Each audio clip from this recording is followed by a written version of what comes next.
നിറക്കണ്ണുകളോടെ അവൻ്റെ നെഞ്ചിലേക്ക് മുഖം ചേർത്ത് അവൾ അത് പറയുമ്പോൾ ആ കണ്ണുനീരിൻ്റെ ചൂട് ഒരു നിമിഷം അവൻ്റെ നെഞ്ചിനെയും ചുട്ടുപൊള്ളിച്ചു. അതറിഞ്ഞ നിമിഷം പെട്ടെന്ന് അവൻ തൻ്റെ നെഞ്ചിന്ന് അവളെ അടർത്തി മാറ്റിക്കൊണ്ട് അവളുടെ കണ്ണുനീരണിഞ്ഞ മുഖത്തെ തൻ്റെ കൈക്കുമ്പിളിലേക്ക് അവൻ ചേർത്ത് പിടിച്ചു. ഈ ഞാനില്ലേ വേദ ഇനി മുതൽ തനിക്ക് സ്വന്തമെന്ന് പറയാൻ? തന്നെ സ്നേഹിക്കാനും തനിക്ക് സ്നേഹിക്കാനും ഈ ഞാനില്ലേടോ ഇവിടെ? തന്നോടുള്ള സ്നേഹം കൊണ്ടല്ലേ ഞാനെല്ലാം ഉപേക്ഷിച്ച് തനിക്കൊപ്പം ഇങ്ങനെ നിൽക്കുന്നത്? അങ്ങനെയുള്ളപ്പോൾ താൻ എങ്ങനെയാടോ തനിച്ചാകുന്നത്? തനിക്കിതുവരെ കിട്ടാത്ത സ്നേഹവും സന്തോഷവുമൊക്കെ എൻ്റെ വേദക്കുട്ടിക്ക് ഈ അനന്തനാരായണൻ മതി വരുവോളം നൽകും. താൻ വേണേ നോക്കിക്കോ, ഇനി മുതൽ തന്നെ ഞാൻ സ്നേഹിച്ച് ശരിക്കും വീർപ്പ് മുട്ടിക്കും. ആ. അവളുടെ മുഖം നോക്കി അവനത് പറയവേ വേദയുടെ ചുണ്ടുകളിലൊരു ചിരി വരുന്നത് അവൻ അറിഞ്ഞിരുന്നു. അത് കണ്ടയുടനെ ആ ചുവന്ന ആദരത്തോടവൻ തൻ്റെ ചുണ്ടുകളെ അടുപ്പിക്കാൻ ശ്രമിച്ചപ്പോഴേക്കും അവനെ തള്ളി മാറ്റിക്കൊണ്ട് വേദ ചിരിച്ചുകൊണ്ട് അവിടെ നിന്നും ഓടിയകന്നു. ബ്രേക്ക്ഫാസ്റ്റ് എല്ലാം കഴിച്ച ശേഷം വേദ പ്ലേറ്റെല്ലാം കഴുകി അടുക്കി വെക്കുന്നതിനിടയിലാണ് അനന്തു അവളുടെ അടുത്തേക്ക് നടന്നു ചെന്നത്. തൻ്റെ പണിയെല്ലാം കഴിഞ്ഞെങ്കിൽ നമുക്കൊരിടം വരെ പോകാനുണ്ട് വേദ. താൻ വേഗം ഇതൊക്കെ തീർത്തിട്ട് ചെന്നൊരുങ്ങാൻ നോക്ക്. അയ്യോ, അതെങ്ങനെ ശരിയാവും? ഞാൻ ഉച്ചയ്ക്കുള്ളതൊന്നും ഉണ്ടാക്കാൻ തുടങ്ങിയിട്ടില്ല അനന്തേട്ടാ. അതോടെ തീർക്കാനുണ്ട് എനിക്ക്. ഓ, അതൊന്നും സാരമില്ല.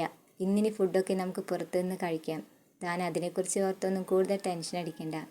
സമയം കളയാതെ വേഗം ഇതൊക്കെ തീർത്തിട്ട് വാ.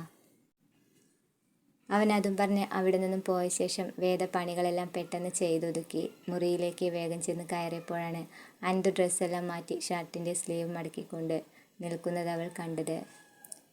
പിന്നെ അവളും അകത്തേക്ക് കയറി അലമാരയ്ക്കകത്തു നിന്നും ഒരു പിങ്ക് കളർ ചുരിദാർ എടുത്ത് അലമാരയുടെ ഡോറ് ക്ലോസ് ചെയ്തപ്പോഴേക്കും അവളുടെ തൊട്ടുപിറകിൽ അവനും വന്ന് നിൽക്കുന്നുണ്ടായിരുന്നു. കണ്ണാടിയിൽ നോക്കി മുടി ചീകി ഒതുക്കാൻ ശ്രമിക്കുന്ന അവനെ ആ ദർപ്പണത്തിലൂടെ അവൾ നോക്കുമ്പോൾ മുടി ചീകുന്നതിനിടയിൽ അവന് അവളെ നോക്കിയെന്ന് കണ്ണ് ചിമ്മി കാണിച്ചു. താനെന്താ ഇങ്ങനെ നോക്കി നിൽക്കുന്നത്? ഡ്രസ്സ് മാറുന്നില്ലേ? അവൾ അതേ എന്ന അർത്ഥത്തിൽ ഡ്രസ്സ് കയ്യിൽ പിടിച്ചുകൊണ്ട് ഒന്ന് തലയാട്ടി കാണിച്ചു. ആ, എന്നാൽ പിന്നെ വേഗം ആയിക്കോട്ടെ. ഒരു പുഞ്ചിരിയോടെ അവനതും പറഞ്ഞ് മേശപ്പുറത്ത് വെച്ച് തൻ്റെ പേഴ്സ് എടുത്ത് പാൻറ്റിൻ്റെ പോക്കറ്റിലേക്കിട്ട് മൊബൈൽ ഫോൺ നോക്കി നിൽക്കുന്നത് കണ്ടപ്പോൾ വേദ പെട്ടെന്ന് അവനെ ഒന്ന് തിരിഞ്ഞു നോക്കി. എന്തോ അവൻ്റെ സാന്നിധ്യത്തിൽ ഡ്രസ്സ് മാറാനൊരു ചമ്മൽ അനുഭവപ്പെട്ടതുപോലെ ആ നിൽപ്പ് അവൾ തുടരുമ്പോൾ അനന്തു എല്ലാം മനസ്സിലാക്കിയ പോലെ അവിടെ നിന്ന് പുഞ്ചിരിക്കുകയായിരുന്നു അന്നേരം. താനെന്താടോ ഇങ്ങനെ അന്തം വിട്ടു നിൽക്കുന്നത്? വേഗം ഒരുങ്ങാൻ നോക്ക്, നമുക്ക് വേഗം പോകാനുള്ളതല്ലേ വേദ? ആ ചോദ്യത്തിൽ കൂടുതലൊന്നും പറയാൻ നിൽക്കാതെ അവൾ തലകുലുക്കി കാണിച്ചുകൊണ്ട് വേഗം ഡ്രസ്സ് ഇടാൻ ഒരുങ്ങിയതും ചുണ്ടിലോറി വന്ന ചിരിയെ ഒളിപ്പിച്ചു വെച്ചവൻ മെല്ലിയൊന്ന് തിരിഞ്ഞു നിന്നു. അപ്പോഴേക്കും അവൾ ചുരിദാർ അണിഞ്ഞു കഴിഞ്ഞിരുന്നു. എന്നാൽ പിറകിലുള്ള സിബ് വലിക്കാൻ കിട്ടാത്തതിൻ്റെ ഞെളിപിരിയിൽ അവൾ ആകെ പ്രയാസപ്പെട്ട് നിൽക്കുന്നതിനിടയിലാണ് അനന്തുവിൻ്റെ കൈകൾ പെട്ടെന്ന് ആ സിബിൽ തൊട്ടത് ഒരു ഞെട്ടലോടെ അവൾ തിരിച്ചറിഞ്ഞത്. പതുക്കെ അവനത് മേലോട്ട് കയറ്റുന്നതിനിടയിൽ അവൻ അവളുടെ ഇടുപ്പിൽ കൈ ചുറ്റിപ്പിടിച്ച് തന്നിലേക്കൊന്ന് അടുപ്പിച്ചു നിർത്തി.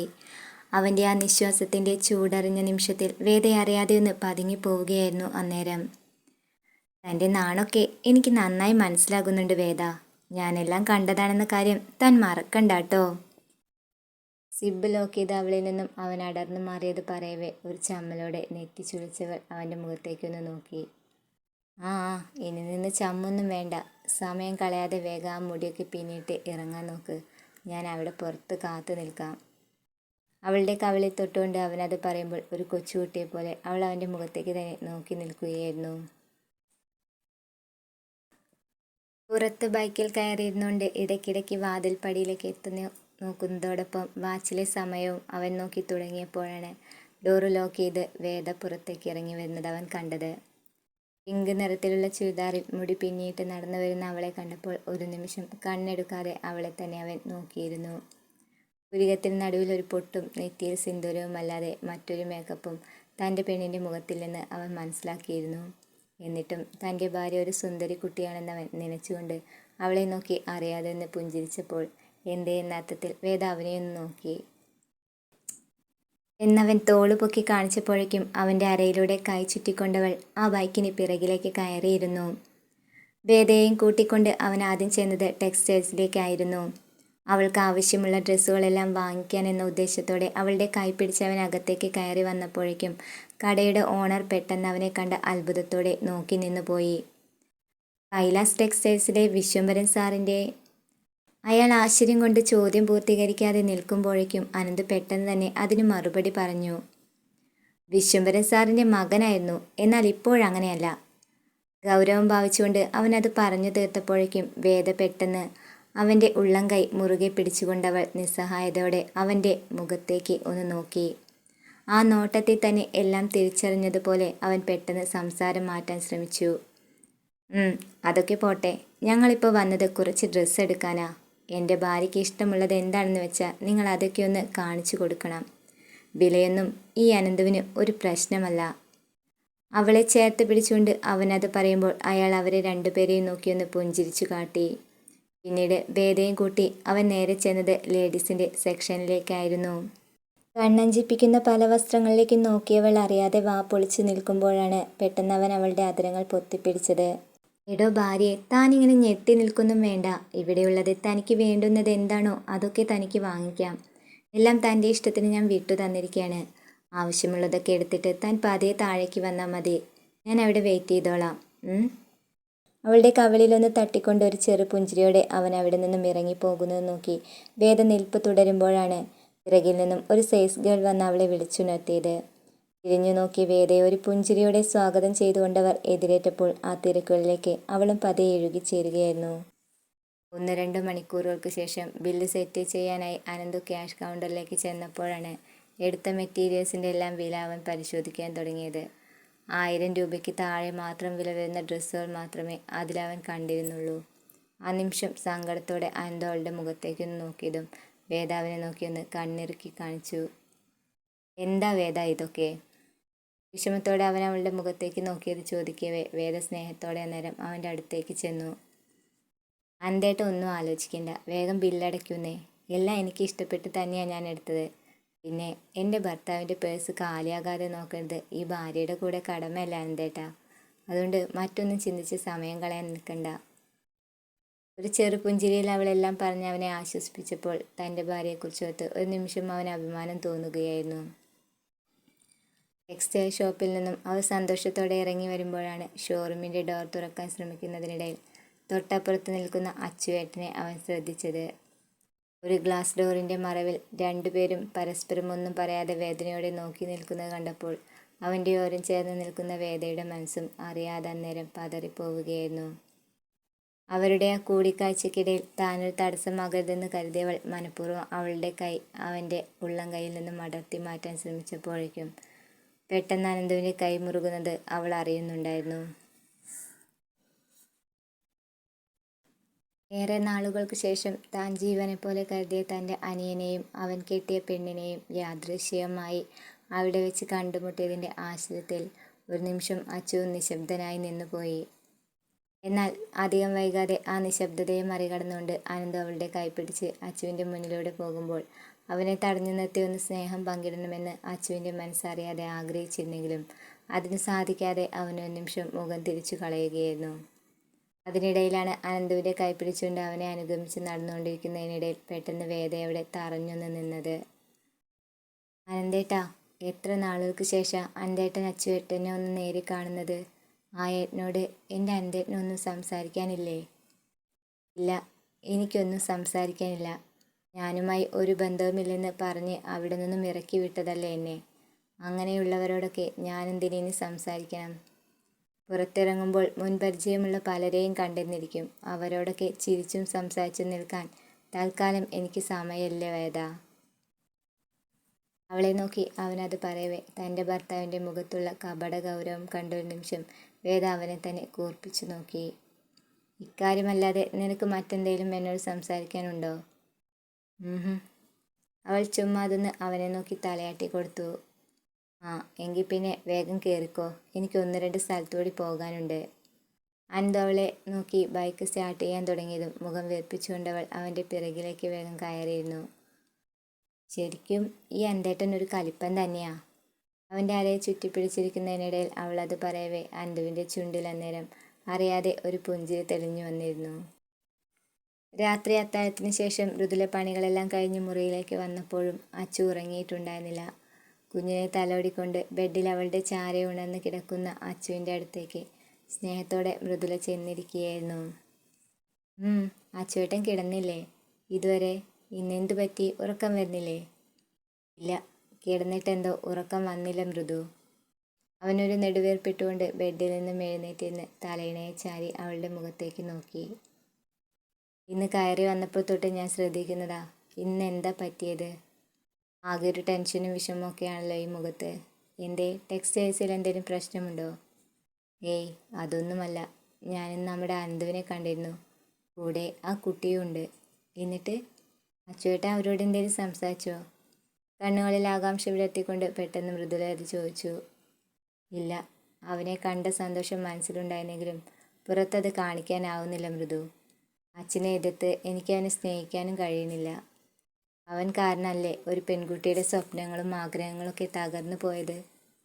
കുഞ്ഞുനാൾ തൊട്ട് ഒരുമിച്ച് കളിച്ചു വളർന്ന ഭദ്രയുടെ ആ വിഷമം കണ്ടില്ലെന്ന് വെച്ച് അവൻ ചെയ്ത തെറ്റിനെ ന്യായീകരിക്കാൻ എനിക്ക് എങ്ങനെയാ മൃദു സാധിക്കുക?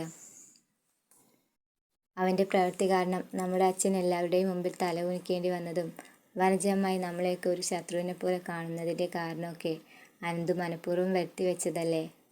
അങ്ങനെയുള്ള അവനോട് ക്ഷമിക്കാൻ എനിക്ക് എങ്ങനെയാവുക? അത് പറയുമ്പോൾ പെട്ടെന്ന് അച്ഛൻ്റെ ശബ്ദം ഒന്ന് ഇടറിപ്പോയിരുന്നു.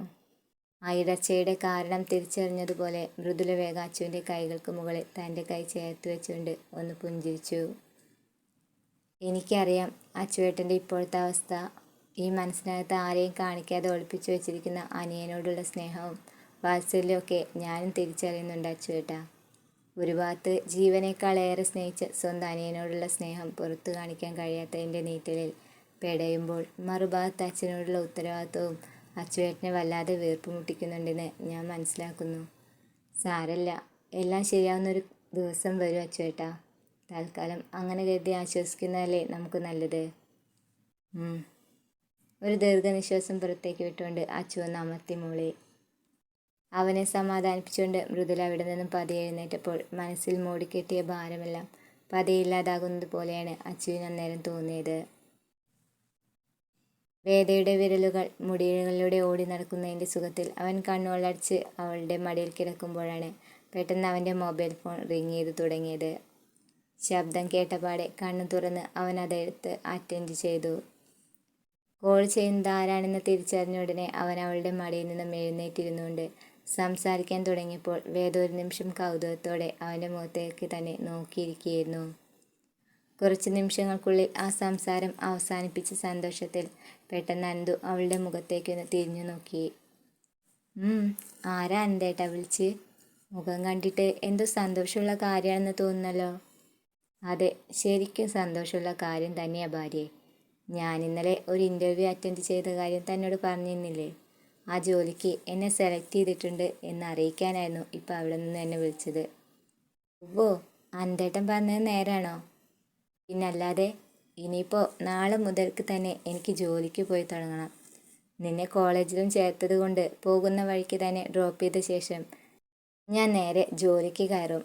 ഇത്രയും നാളും എൻ്റെ ജോലിക്കാര്യത്തെക്കുറിച്ച് ഓർത്ത് ഒരു ടെൻഷൻ ഉണ്ടായിരുന്നു എനിക്ക്. ഈ ഒരു വിളിയോടെ ആ ടെൻഷൻ ഏതായാലും മാറിക്കിട്ടി. മുഖത്തും വാക്കുകളിലും സന്തോഷം പ്രകടമാക്കിക്കൊണ്ട് അനന്തു അവളോട് അത് പറയവേ പെട്ടെന്ന് വേദയുടെ മുഖം അറിയാതെ ഒന്ന് വാടിപ്പോയി.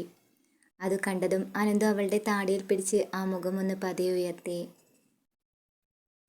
എന്താടോ ഇത്? എനിക്ക് ജോലി കിട്ടിയെന്ന് അറിഞ്ഞിട്ടും തൻ്റെ മുഖത്ത് എന്താ ഒരു സന്തോഷമില്ലാത്തത്? ഏയ്, ഒന്നുമില്ല അനന്തേട്ടാ. അവൾ അതും പറഞ്ഞുകൊണ്ട് അവിടെ നിന്നും എഴുന്നേൽക്കാൻ ഒരുങ്ങിയതും പെട്ടെന്ന് അവൻ അവളുടെ കയ്യിൽ പിടിച്ചു നിർത്തി. ആ, അത് ചുമ്മാ. എൻ്റെ മുഖം ഒന്ന് വാടിയ എനിക്കതറിയാൻ പറ്റും. പറ പെണ്ണെ, എന്താ പെട്ടെന്നൊരു സങ്കടം ഈ മുഖത്ത് വരാൻ കാരണം? സ്നേഹത്തോടെ അവനത് ചോദിക്കവേ വേദയുടെ കണ്ണുകൾ അറിയാതെ ഒന്ന് നിറഞ്ഞു വന്നു. ഡോ, താൻ എന്താ കരയുക? ഞാനൊരു നല്ല കാര്യം പറഞ്ഞിട്ടും താൻ എന്താ വേദ ഇങ്ങനെ? എനിക്കറിയില്ല ഞാൻ എന്താ ഇങ്ങനെയെന്ന്. അനന്തേട്ടൻ പറഞ്ഞ കാര്യം കേട്ടപ്പോൾ സന്തോഷിക്കണോ അതോ സങ്കടപ്പെടണോ എന്നൊന്നും എനിക്കറിയില്ല. ഞാൻ കാരണല്ലേ ഇപ്പം എൻ്റെ അനന്തേട്ടൻ ഇങ്ങനെയൊക്കെ പ്രയാസപ്പെടുന്നതെന്ന് ഓർത്തപ്പോൾ എന്തോ മനസ്സ് പെട്ടെന്ന് കൈവിട്ടതുപോലെ തോന്നി.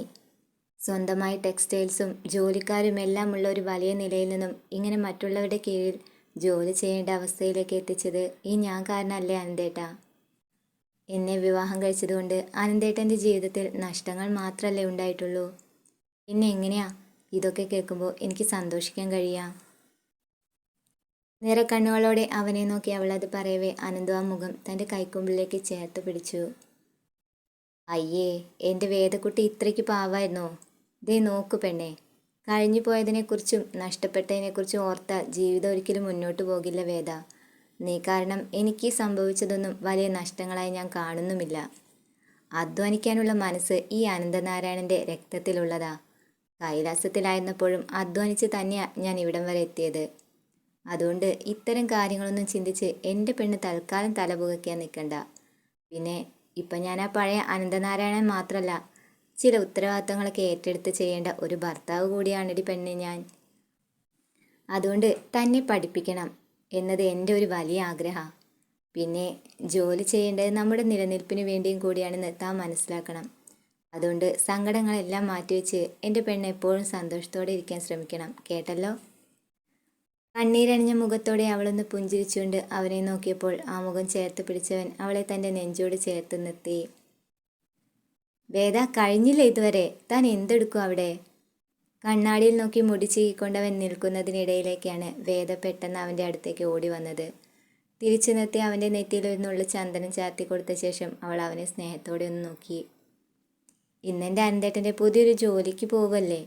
അതുകൊണ്ട് ഈശ്വരന്മാരോട് ഞാൻ നല്ലോണം പ്രാർത്ഥിച്ചിട്ടുണ്ട്, എൻ്റെ അനന്തേട്ടന് ജോലിയിൽ ഒരു ബുദ്ധിമുട്ടും ഉണ്ടാക്കരുതേ എന്ന്. പുഞ്ചിരിച്ച മുഖത്തോടെ അവൾ അവനെ നോക്കിയത് പറയുമ്പോൾ അനന്ത് പുരികമുയർത്തിക്കൊണ്ട് അവളെ ഒന്ന് കൂർപ്പിച്ചു നോക്കി. കൊള്ളാം, എങ്കിൽ പിന്നെ ഞാനിന്ന് ജോലിക്ക് പോകുന്നത് വെറുതെ ആവുമല്ലോ വേദ. അതെന്താ അനന്തേട്ട അങ്ങനെ പറഞ്ഞത്?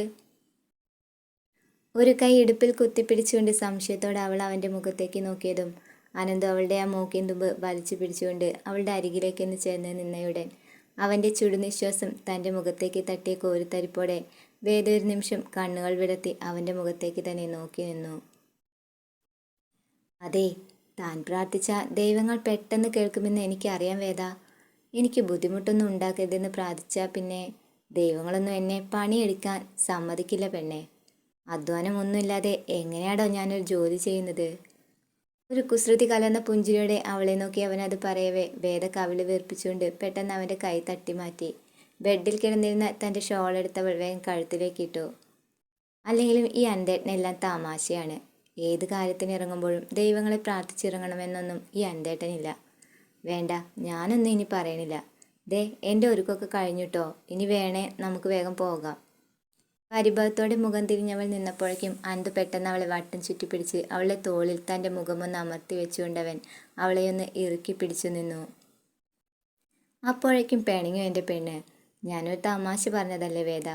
തൻ്റെ പ്രാർത്ഥന കൂടെ ഉണ്ടെങ്കിൽ പിന്നെ ഈ അന്തുവിനത് തന്നെ ഒരു ധൈര്യമല്ലടോ. അതിൻ്റെ കൂടെ തൻ്റെ ഈ പരിഭവം നിറഞ്ഞ ഈ സ്നേഹം കൂടി കാണുമ്പോഴല്ലേ ചില നേരത്തെ എനിക്ക് എന്നെ തന്നെ കൺട്രോൾ ചെയ്യാൻ പറ്റുന്നില്ല വേദ.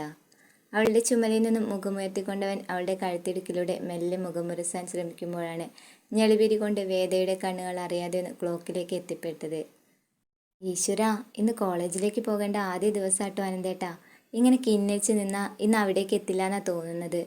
അവൻ്റെ കയ്യിൽ നിന്നും കുതറിമാറിക്കൊണ്ടവൾ വെപ്രാളത്തോടെ ധൃതിയിൽ പുറത്തേക്ക് ഇറങ്ങിപ്പോകുന്നത് കണ്ടപ്പോൾ ഒരു പുഞ്ചിരിയോടെ ആനന്ദവും അവൾക്ക് പിറകെ പോകാൻ ശ്രമിക്കുകയായിരുന്നു. അന്നേരം കോളേജ് ഗേറ്റിനടുത്ത് വേദയെ ഇറക്കുമ്പോൾ അവൻ്റെ മനസ്സിൽ ചെറിയൊരു ഭയം നിലനിന്നിരുന്നു.